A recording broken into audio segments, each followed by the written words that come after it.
This is how the future looked to people in the early part of the century. It's a world completely transformed by technology. Here, complex machines create a society in which all problems have been solved. Anything and everything is possible, including things that defy logic. Every family has its own flying machine that's as easy to drive as a car. Energy is free and unlimited. No more annoying electrical bills. And modern medicine routinely works miracles if you aren't prone to motion sickness. You can work just a few hours a week if you want to, and leave the rest to machines. None of this seems all that far-fetched in the early part of the century. People believed deeply in the idea of steady progress and assume it will go on forever. But as the century unfolds, what actually occurs is much more surprising and extraordinary. The story of 20th century technology proves to be as contradictory, ironic, and unpredictable as we are.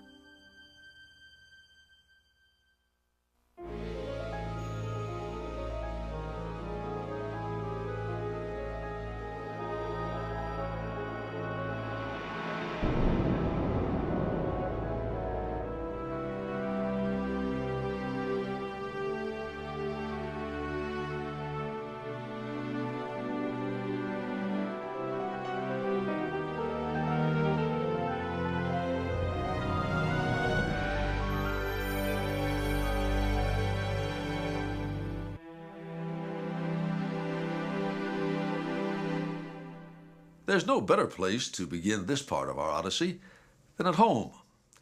The year is 1900, and a lot of things are different, especially the technology. Take a look around.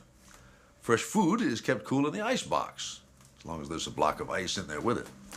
Although some prosperous houses nearby are electrified, the light here comes from gas and kerosene lamps. Rich folks have running water and toilets, but most working people wash with a pitcher and a bowl, use an outhouse in the back. To take a bath, you have to pump enough water by hand and then heat it on a coal or wood-burning stove. It's a big job, so members of the family take turns in the tub on Saturday night. There's no telephone to get the latest news, but there is one at the general store, along with the daily paper. Full of incredible stories about new inventions. Why, there's even a story here about two brothers who say they've built a flying machine, if you could imagine that.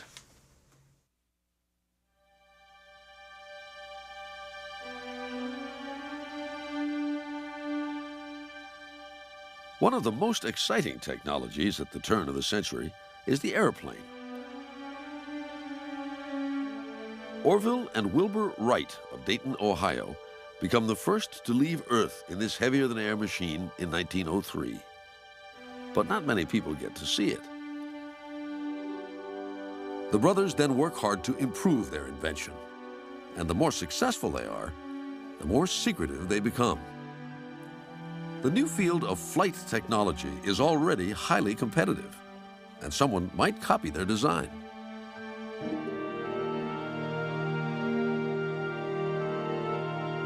Out west, the first chance folks have to see an airplane is in 1910. That's when an international air meet is held in the up-and-coming city of Los Angeles. The meet was ballyhooed all over. Posters, signs, special trains from downtown Los Angeles out here to the aviation field, they called it. The stands held 30,000 people. They were really an optimistic group planning this. By noon, the stands are nearly full. One of the top attractions is Glenn Curtis, a roughneck motorcycle racer with a gift for designing fast machines. Curtis is the first American to fly after the Wrights. and holds the airspeed record, a blistering 48.5 miles per hour. The first plane taken off was Curtis himself on the opening day.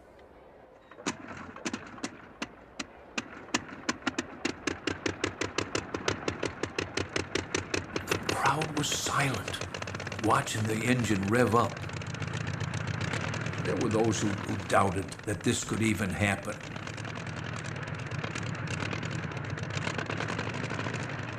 And then watch it taxi and take off. And they let out a cheer. They were just, I mean, it's going, it's happening in front of us. Look at that as they watched the plane. And strangers shook hands with one another because they were actually witnessing men free from the earth at last.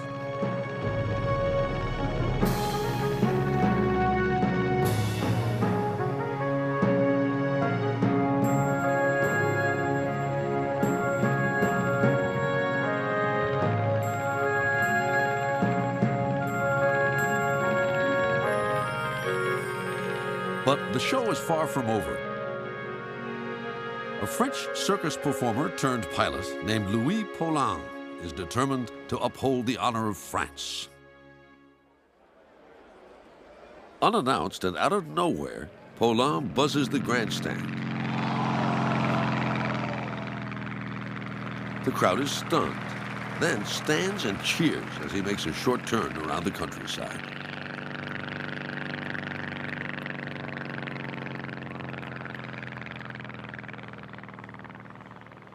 Over the course of 11 days, Paulin and Curtis compete fiercely for over $50,000 in prize money. The American is first in speed, but it's the Frenchman who wins the most. Paulin went up, no parachute, 4,100 feet. Boy, that was something. And then Paulin also took the long distance record. He flew from here to the Santa Anita racetrack and back, 45 miles. Paulin's success is but the latest round in an escalating competition among flyers, airplane designers, and even nations. The competition will shape the development of aviation.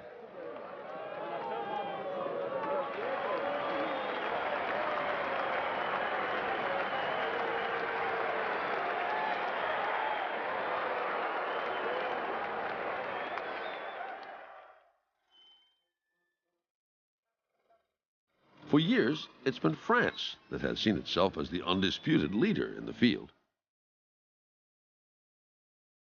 After all, the French have been experimenting with flight for more than a century.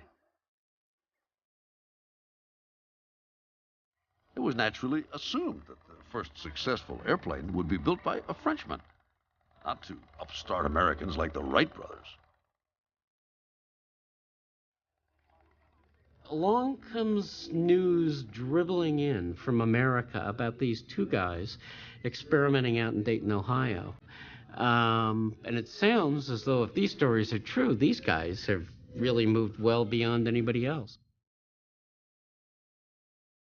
And it's knowledge that the Wright brothers are out there working and achieving success really lights a fire under the French aeronautical community. In 1906, Alberto Santos Dumont managed a brief flight. His aircraft was inspired by accounts of the Wrights' machine. The brothers had declined any public demonstrations until their patents were secured. So Parisians were convinced they had just witnessed the world's first airplane flight.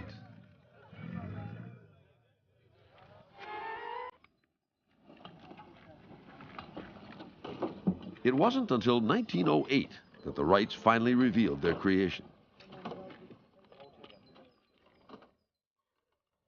For the plane's first flight abroad, Wilbur Wright brought it to France.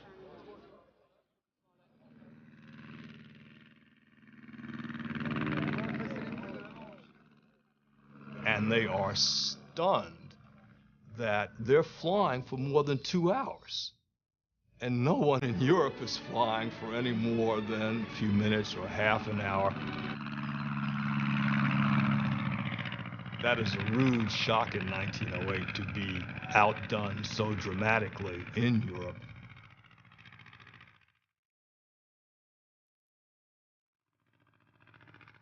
Wilbur Wright took Paris by storm.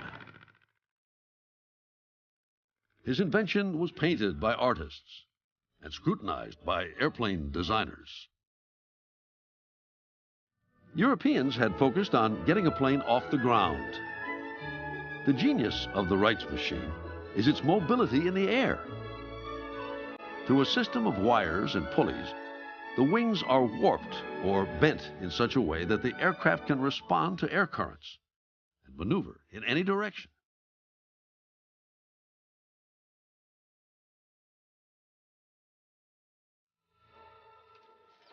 Despite the Wright's patents, wing warping is rapidly adopted by the French. Political tensions growing in Europe are making technological innovations increasingly valuable. The Europeans had to worry about their neighbors. They didn't know what value this new thing, the airplane, was going to have. But they did know, if they were French, that the Germans were fiddling around with Zeppelins and airplanes and so on over here. And by George, we better keep up with what they're doing. In America, the incentives to improve airplane technology are fewer, but growing. Sometimes, all it takes is a promotional gimmick.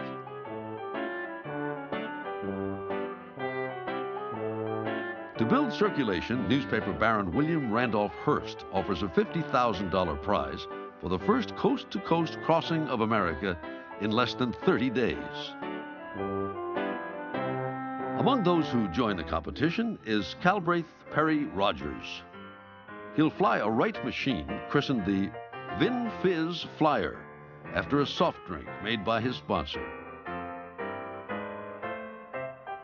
Rogers is the descendant of a long line of naval heroes, but a childhood disease has left him deaf and unable to follow in their footsteps. With the airplane, he's found something even better for his boundless energy.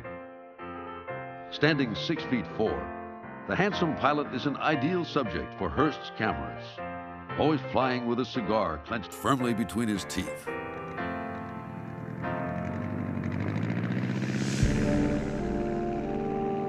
On September 17th, 1911, he takes off from a park in New York. There's no such thing as an airport yet. As he heads west, a special train will follow, carrying his family, crew, spare parts, and an ample supply of Vin Fizz.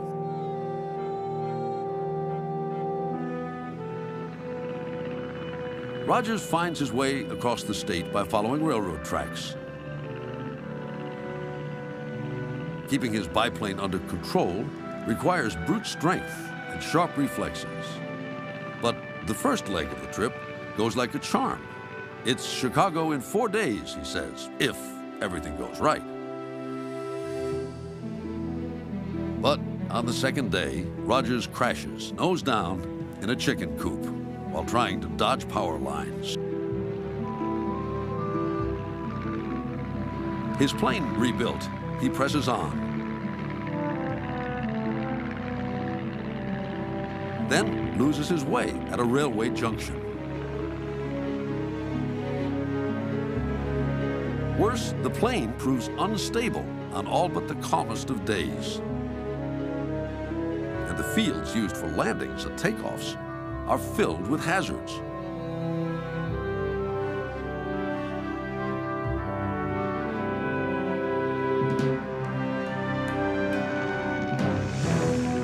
But when the weather is good and he's back in the air, it's as if the mishaps never happened. Bells from fire stations call out crowds in every town he passes.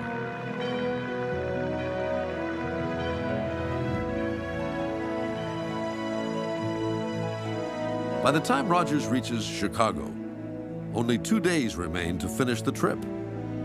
But prize or no prize, he promises, I mean to get there.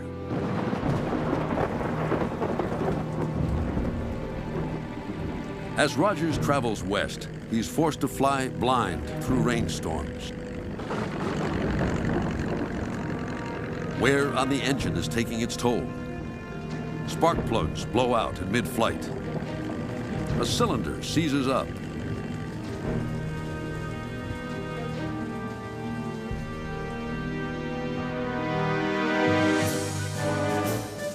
Weeks and 4 crashes later, he arrives in Pasadena, California, where he's welcomed as a hero, even though the Pacific Ocean is still 20 miles away.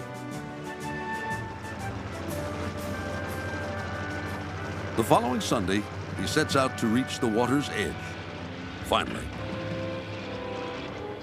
But once again, there's trouble. This time, he suffers a concussion and internal injuries. One of his ankles is broken. But with crutches strapped to his plane, Rogers still makes the flight to Long Beach, lands on the sand, and wets his wheels in the surf. He's the first man to cross the continent by air, even if it has taken him 49 days. It's a victory of the spirit, widely celebrated. A dramatic demonstration that an individual's competitive spirit can capture a nation's imagination and bring a new technology to the forefront.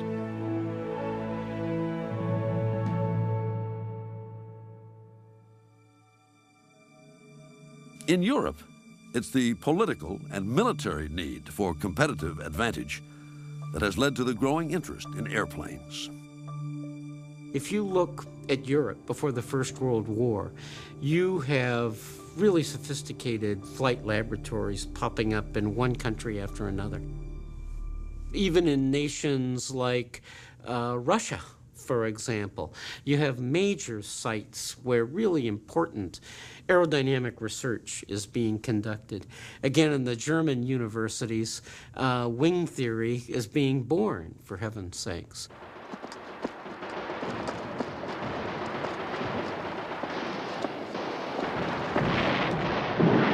In August 1914, the First World War finally erupts.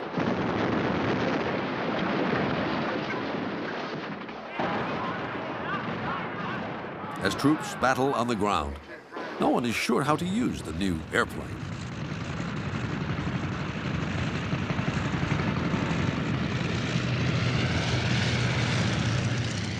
At first, aviators gather the kind of information every general needs to know. What's going on over the next hill?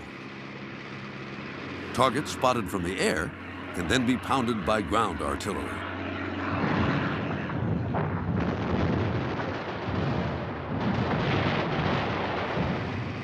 Vulnerability from the air helps change the conduct of the war. Any forward advance can now be detected. So most of the conflict is mired along 400 miles of trenches. The only true mobility is in the air, and aviators are determined to make the most of it.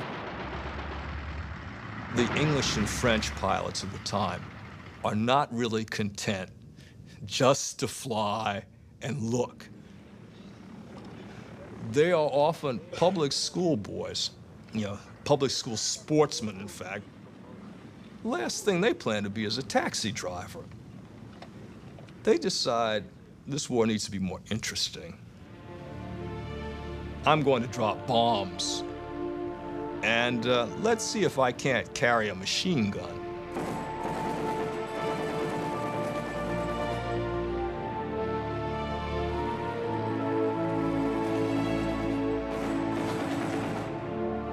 A German innovation takes the machine gun a crucial step further, with a fixed mount weapon synchronized to fire through the propeller.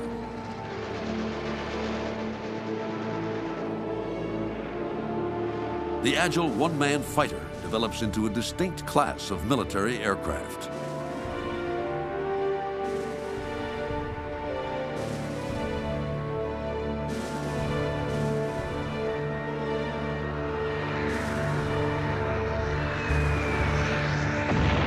By 1917, aerial bombardment leads to yet another class, the heavy bomber.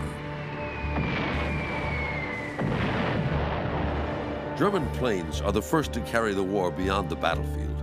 When they bomb London, there are few deaths, but it's a taste of things to come.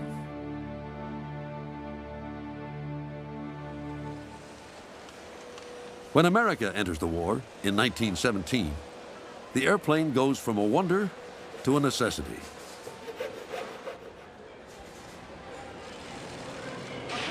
But the U.S. designs are no longer competitive. People ask why America, the home of the airplane, has fallen so very far behind the Europeans in only 6 years. Well, it's because of the investment that European governments have made in the technology, and the American government hasn't.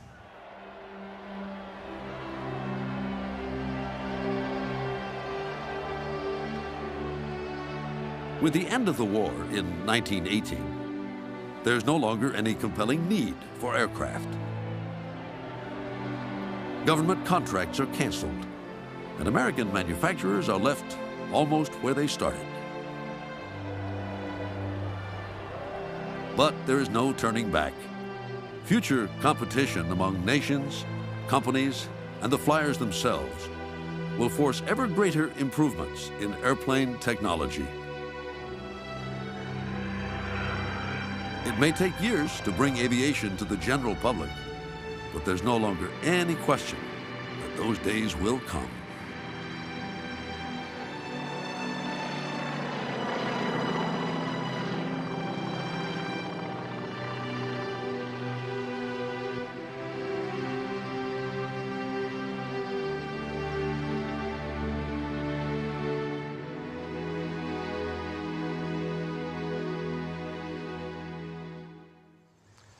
When we think of technology, we inevitably think of inventions like the airplane.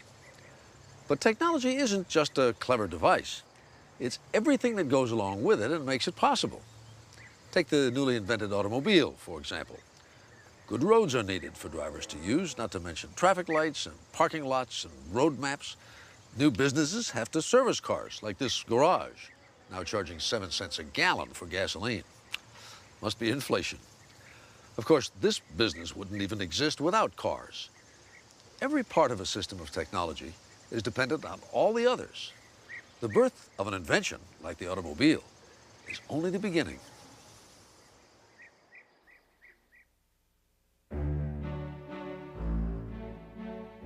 In the early years of the century, to own a car like this 1908 Packard, you need money to burn.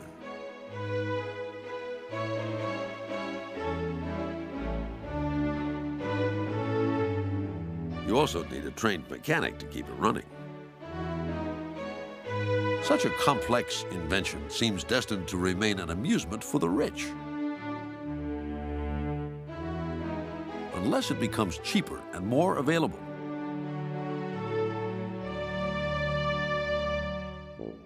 A man named Henry Ford says he knows how to do it. Ford treats work like play and has an uncommon gift for attracting talented engineers. He builds up a team which, though largely self-taught like himself, ranks among the finest automotive talent in Detroit. In an era when automobiles are handmade, expensive, and difficult to repair, they set out to design an inexpensive, reliable car. They know that the secret to success is simplifying the technology, creating a car that is easy to build and that the owner himself can maintain. The cars of competitors need more than 8,000 parts, but their car will have just 5,000.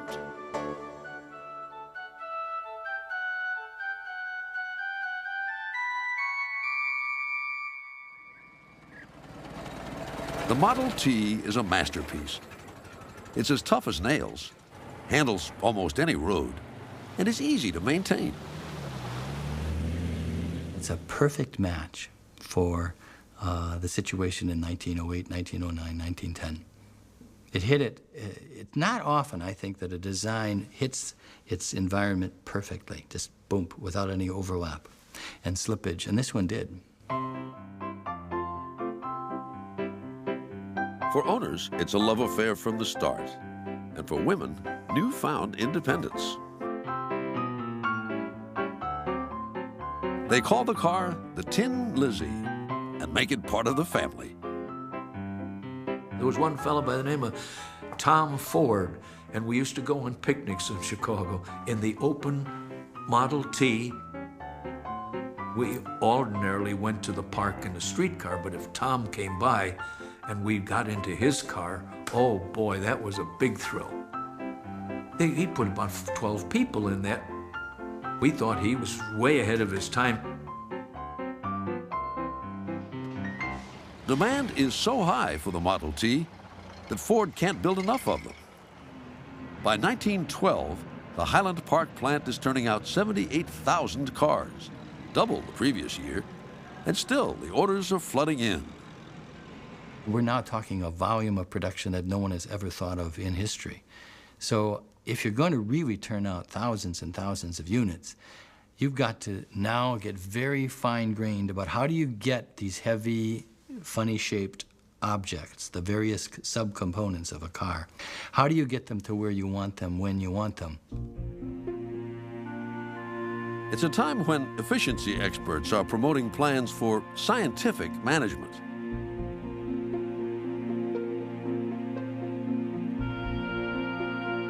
But Henry Ford and his men have already laid out their plant so that materials flow in a logical sequence of fabrication. Then, in a brilliant stroke, they go one critical step further. They design special-purpose machine tools that require little or no skill to operate, or can replace workers altogether. But one crucial bottleneck remains.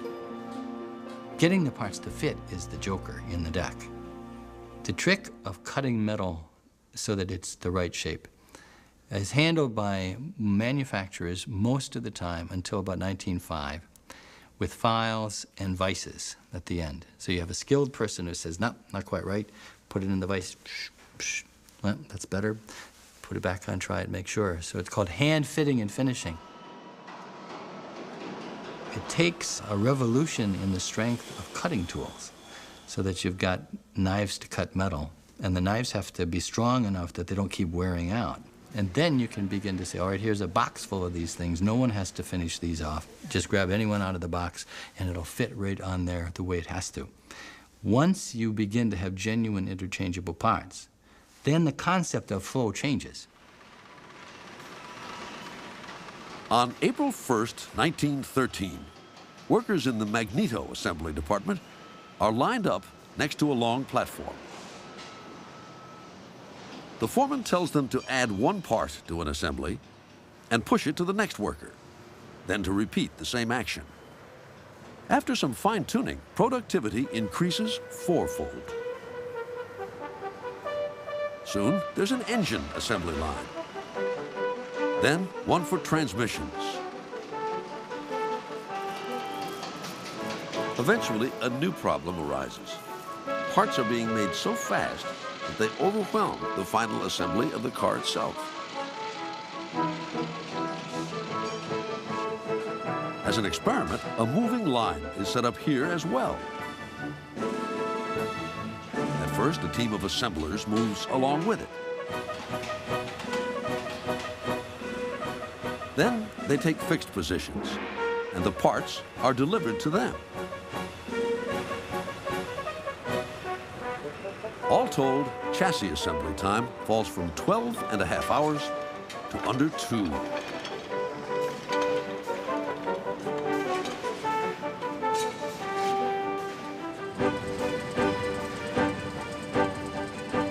Between 1913 and 1914, production of the Model T nearly doubles.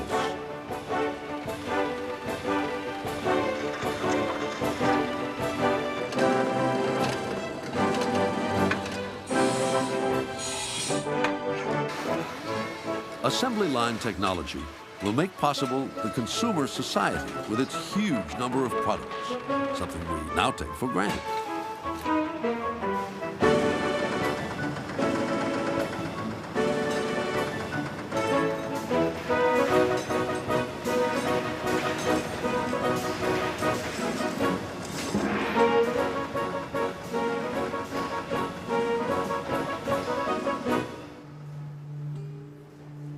But for the men on the line, productivity has its price.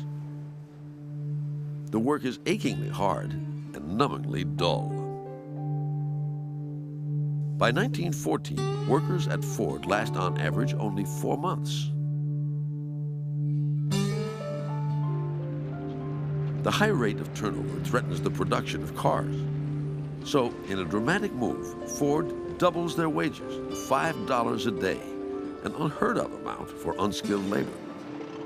The moving assembly line cuts you up and spits you out. But people will put up with a lot if they're going to make double the money they were making before.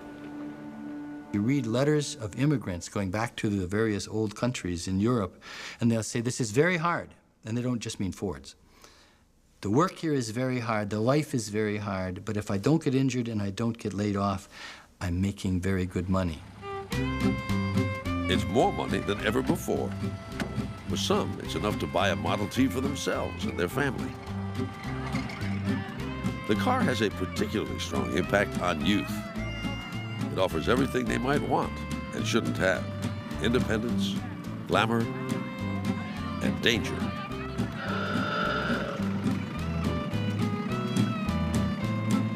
Nowhere is the car more popular than in Los Angeles, the first city to feel its effect. You now could go your own way to any destination you had. You didn't have to depend on public transportation and wait for public transportation. The big thing, you didn't have to wait. It was your car and your transportation. The car starts to change the way that cities develop. Now you can live almost anywhere, far from the downtown core.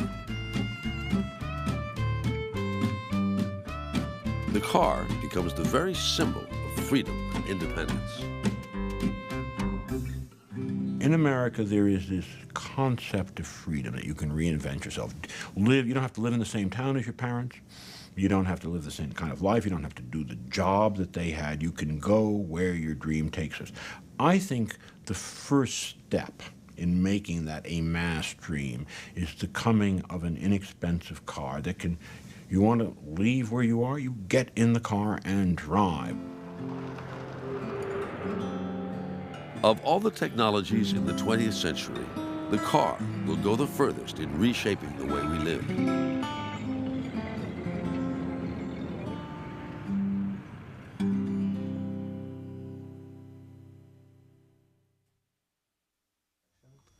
Sometimes we don't even know what a technology is good for. It can take years to find out. A good example is radio. At first, around the turn of the century, all you can produce with a radio transmitter is a blast of radio waves created by an electric spark.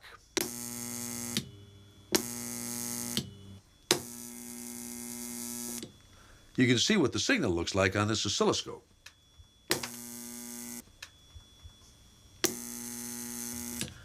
When these waves are switched off and on by a telegraph key, the result is wireless telegraphy.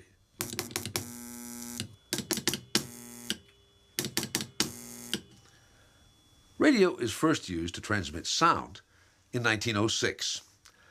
That's when an American physicist generates a continuous wave signal, which he then modulates with sound.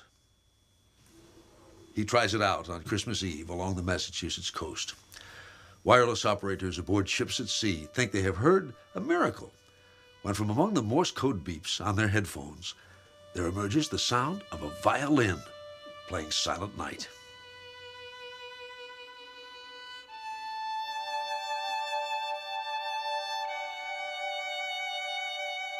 In the early years, people assumed that radio will be used as a wireless version of the telephone, one-to-one communication between individuals.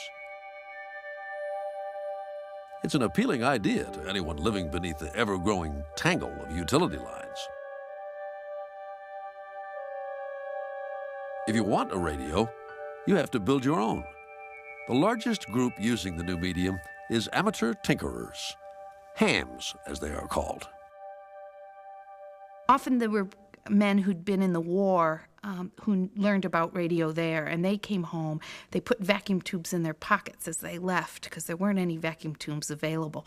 And when they got home, after World War I, they started building radio sets with vacuum tubes.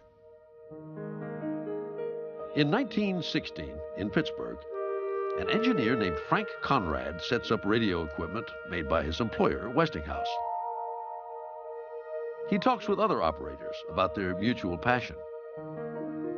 Then, one day, he dips into his record collection and starts to play music for his friends over the air.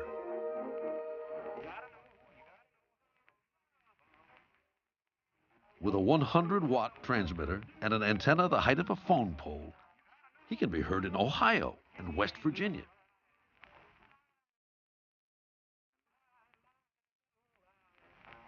When a Westinghouse executive named Harry Davis hears about Conrad's music, he has an inspiration. Davis realizes that radio can be a public medium.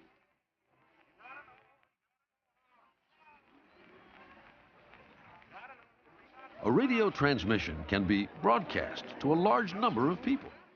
And if it broadcasts something they really want to hear, they're bound to buy radios made by Westinghouse. And so, in 1920, on the roof of the Westinghouse plant, the company's station KDKA goes on the air with one of the first radio broadcasts. When the station announces election returns before they can be read in the papers, it causes a sensation. There was a sense that, like all technologies, I think, a sense that there were vast opportunities for human improvement. This would bring better communication. It would then bring people in closer contact with each other. They would understand each other better. The nation would be more unified. The world would be more unified. Within 2 years, 100,000 radios have been sold. And 500 stations are on the air. A kid next door had one. I couldn't believe I was hearing a voice from someplace, no telephone wires or anything. And it was great. And I used to go over and listen to music in his back porch to hear, come on, let me try him, let me try him. More and more companies set up their own stations as a good way to get free advertising. We are broadcasting from the Texas offices of the Cook Paint and Varnish Company to say hello to all our friends. They are joined by universities, churches, and clubs. Even newspapers begin to broadcast. They weren't sure why sometimes, but it seemed like a good idea. You position yourself as hip, as technological, as cool. And so people started radio stations for that reason. They liked the feeling that they were in on the ground floor of this new technology.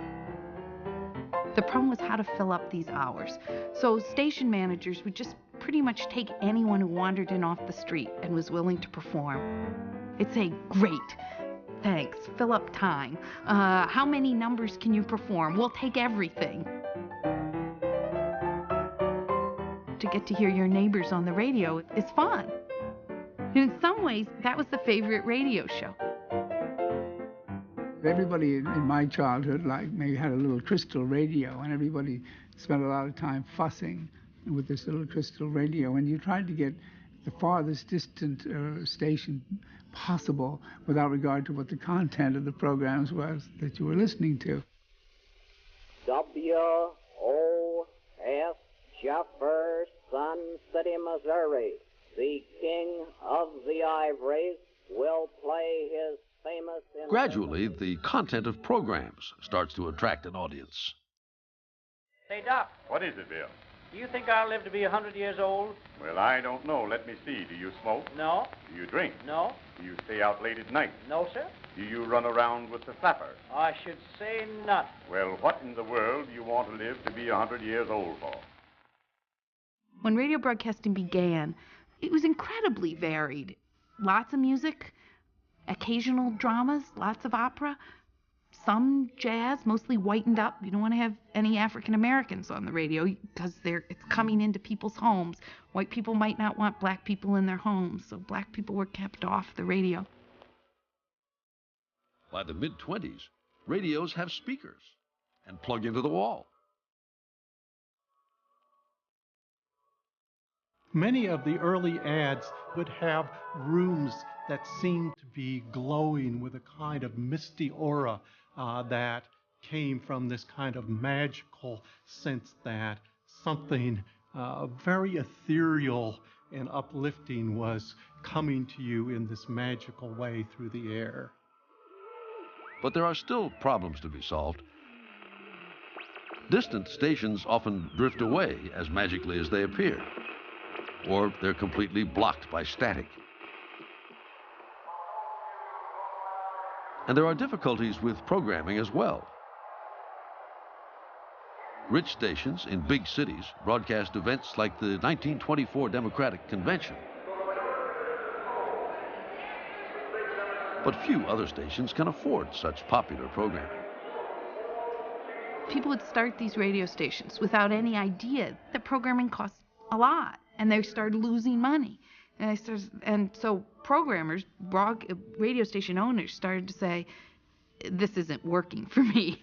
It's okay to have our name in front of the public and to be cool, but not if I'm going to lose big bucks. So who pays for radio became a really big question. If stations won't pay, then maybe advertisers will. But most advertisers are wary. Two qualities really caught their attention about radio. One was the idea of its intimacy, and another was its intrusiveness, that it intruded directly into the center of the house, the center of the family. You were a guest in somebody else's living room. And there was this feeling of, on the one hand, isn't this wonderful that we can make this connection? And on the other hand, a kind of, dare we say anything that will offend them? Dare we mention our product? Another problem is that advertisers can only reach one small pocket of listeners at a time. As a result, plans are made for a national system of broadcasting. If a signal is sent out over telephone lines to local stations across the country, the size of the audience increases dramatically. To hold such a large audience, the programming has to improve, which in turn should help to sell more radios. It's an idea that solves a lot of problems. And in 1926, the first radio network, the National Broadcasting Company, is formed.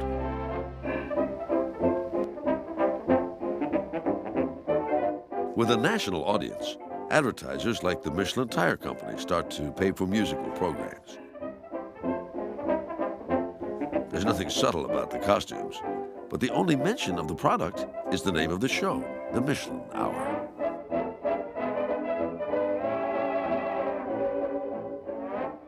Palmolive had its stars, its leading tenor and soprano, change their names. So that the soprano was given the name Olive Palmer, and the baritone was given the name Paul Oliver. And for the next few minutes, you are going to be entertained by Rudy Vallee and his Connecticut Yankees. But radio really becomes a commercially successful technology with the arrival of vaudeville stars.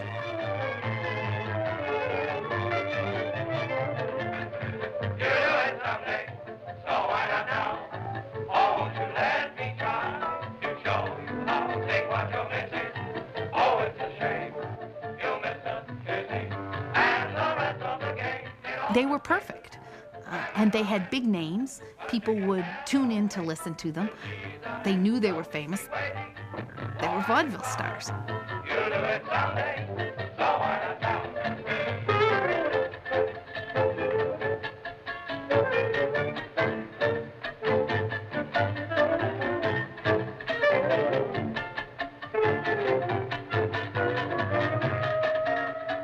I think it's one of the ways that people came to accept these commercials is that these great entertainment talents took this material, integrated it into entertainment programming, and made it seem not so bad. As the storm breaks around them, the sheriff's posse gathers at Pine Creek Forks.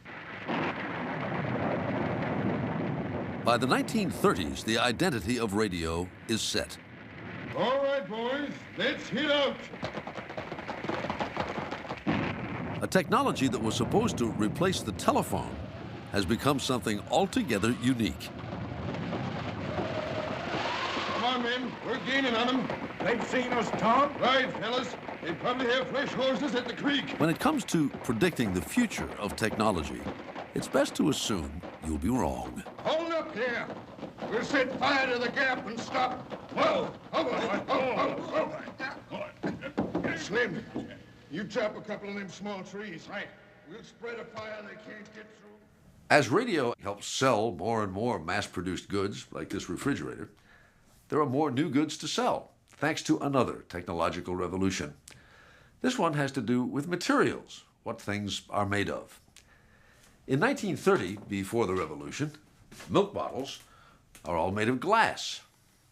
You can see through them to tell just how pure the milk is, but you do have to be careful when you put them down.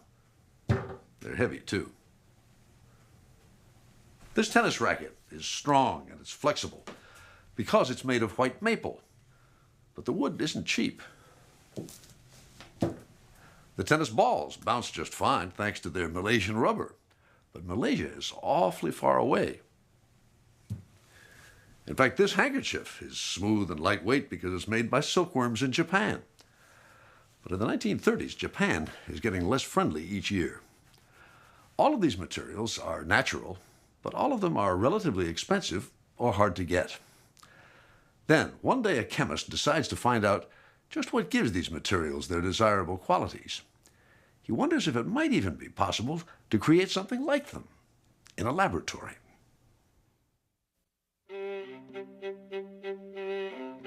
The story of the first purely synthetic material begins in 1927 at the DuPont Chemical Company in Wilmington, Delaware. DuPont has made a fortune transforming natural materials like wood into successful products like cellophane. But chemical director Charles Stein believes the company can do even better. There was very little understanding of the fundamentals of what they were doing. They only knew that things worked because they worked. And Stein had a real belief that if you tried to understand at a more fundamental level what was going on, what's the chemistry that's going on in these processes, that they would inevitably be able to improve what they were doing. Stein builds a new laboratory dedicated to pure research. He's unable to lure established chemists away from universities, so he turns to a promising young Harvard instructor named Wallace Carruthers.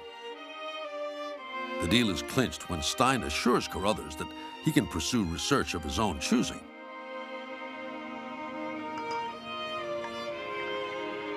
Carruthers is assigned a first-rate staff and given the best equipment that money can buy. Carruthers' coworkers loved to be around him. He was not only their scientific leader, but he was the one who knew more about music, knew more about literature, who read the most.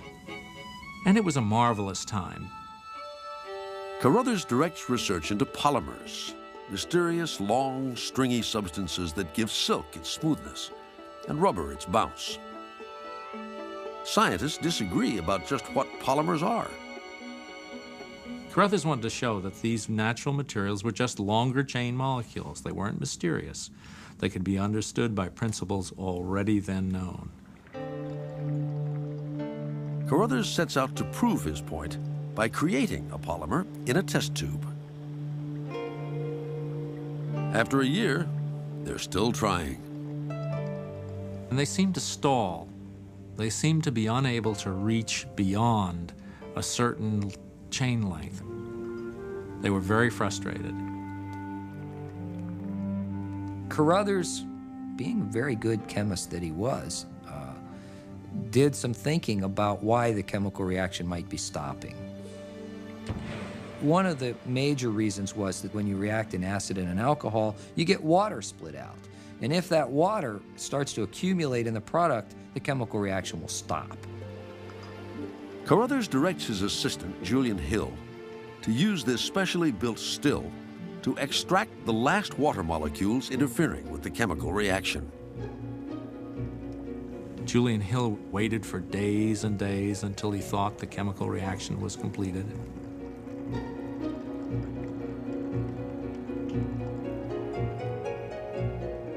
And then at the end of this period of time, he broke open the apparatus carefully. He had a warm mass of resin, and he stuck into it a glass stirring rod. And he pulled it out. And what he said was that I found I had a festoon of fibers. What a marvelous word, festoon of fibers.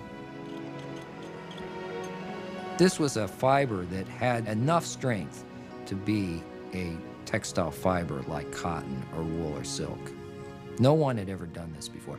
I don't think it's hard to say whether anyone even thought it was possible.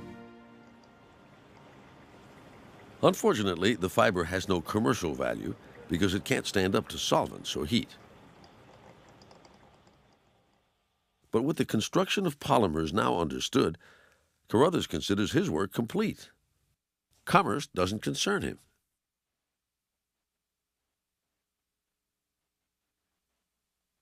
When DuPont's chemical director, Charles Stein, wins a promotion, his successor, James Bolton, decides that Carruthers must continue to work on a practical fiber. Carruthers agonized about what he should be doing, whether he should follow his true interests in purely scientific work or whether he should try to do more practically oriented work and please his superiors. Carruthers has also struggled during much of his life with bouts of depression. Now, these feelings return, and he begins to drink heavily. Some days, he doesn't show up for work at all. One of his friends said that he knew that Carruthers had carried a small capsule of cyanide in his pocket all the time. No one ever saw him ready to use it. Nevertheless, it was well understood that he always carried the poison with him that he could eventually use to kill himself.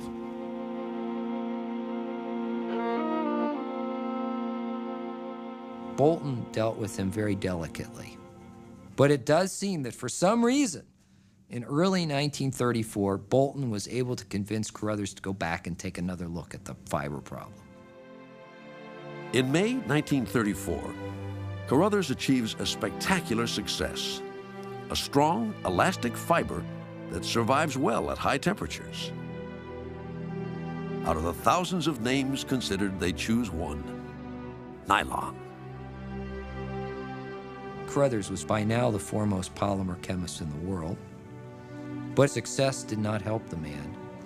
Success made his problems worse in some ways. He felt tremendous pressure to duplicate his success.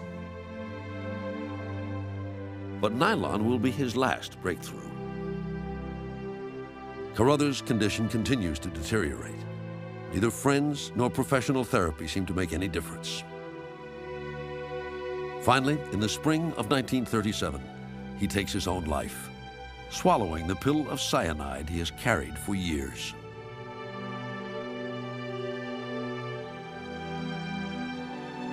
Because of Carruthers' death, he never wins the Nobel Prize that many believe his work deserves. Carruthers' discovery was really the turning point in the synthetic material revolution.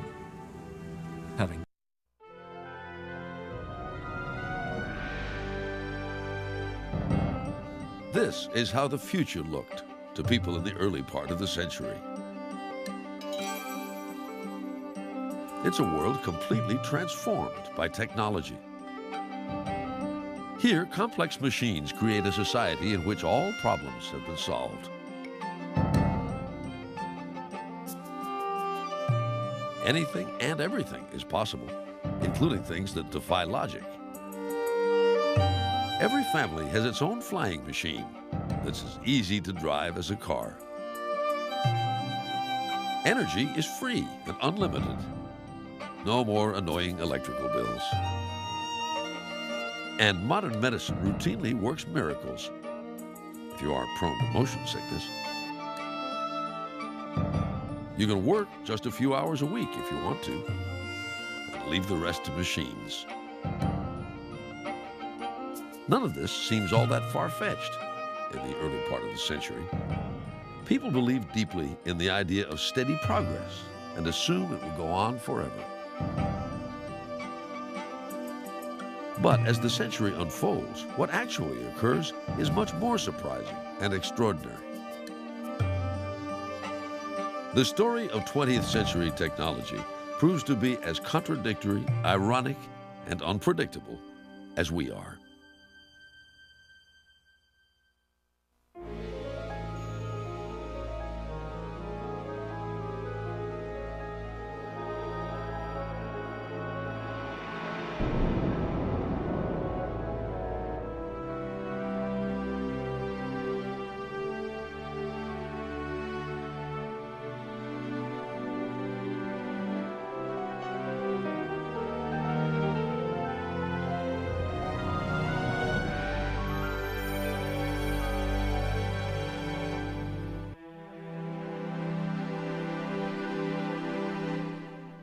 There's no better place to begin this part of our Odyssey than at home. The year is 1900, and a lot of things are different, especially the technology. Take a look around. Fresh food is kept cool in the ice box, as long as there's a block of ice in there with it. Although some prosperous houses nearby are electrified, the light here comes from gas and kerosene lamps. Rich folks have running water and toilets, but most working people wash with a pitcher and a bowl, use an outhouse in the back. To take a bath, you have to pump enough water by hand and then heat it on a coal or wood-burning stove. It's a big job, so members of the family take turns in the tub on Saturday night. There's no telephone to get the latest news, but there is one at the general store, along with the daily paper. Full of incredible stories about new inventions. Why, there's even a story here about two brothers who say they've built a flying machine, if you can imagine that.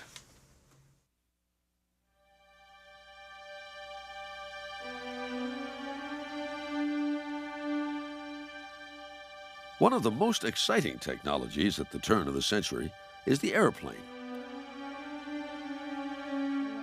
Orville and Wilbur Wright of Dayton, Ohio, become the first to leave Earth in this heavier-than-air machine in 1903.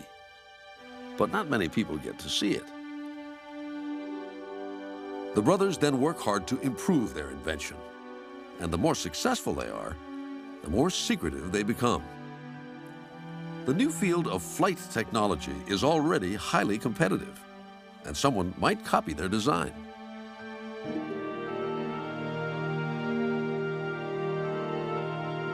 Out west, the first chance folks have to see an airplane is in 1910. That's when an international air meet is held in the up-and-coming city of Los Angeles. The meet was ballyhooed all over. Posters, signs, special trains from downtown Los Angeles out here to the aviation field, they called it. The stands held 30,000 people. They were really an optimistic group planning this. By noon, the stands are nearly full. One of the top attractions is Glenn Curtis, a roughneck motorcycle racer with a gift for designing fast machines.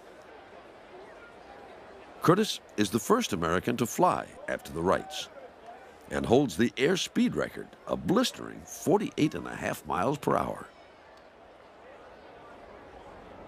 The first plane taken off was Curtis himself on the opening day.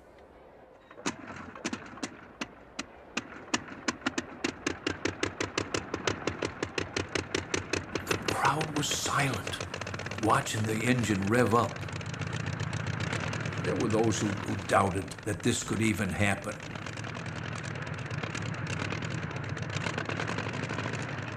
And then watch it taxi and take off.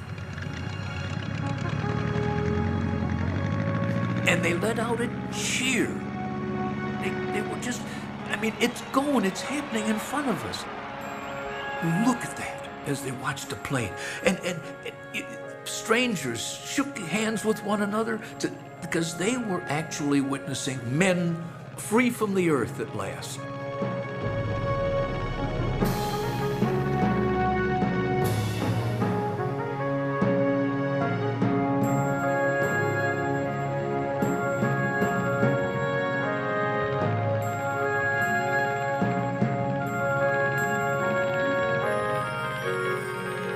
But the show is far from over. A French circus performer turned pilot named Louis Paulin is determined to uphold the honor of France. Unannounced and out of nowhere, Paulin buzzes the grandstand. The crowd is stunned, then stands and cheers as he makes a short turn around the countryside.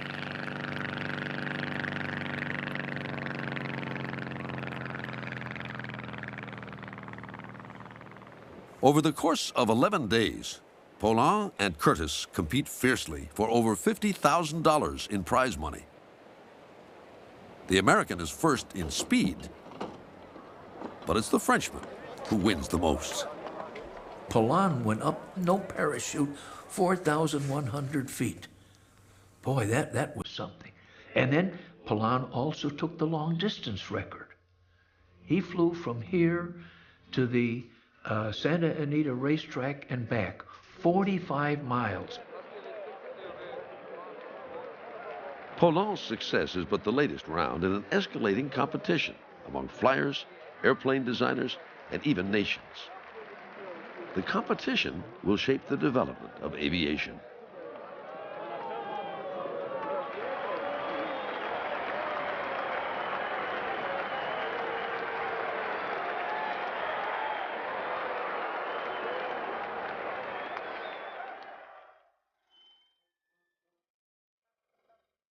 For years, it's been France that has seen itself as the undisputed leader in the field. After all, the French have been experimenting with flight for more than a century. It was naturally assumed that the first successful airplane would be built by a Frenchman, not two upstart Americans like the Wright brothers. Along comes news dribbling in from America about these two guys experimenting out in Dayton, Ohio. And it sounds as though if these stories are true, these guys have really moved well beyond anybody else. And it's knowledge that the Wright brothers are out there working and achieving success really lights a fire under the French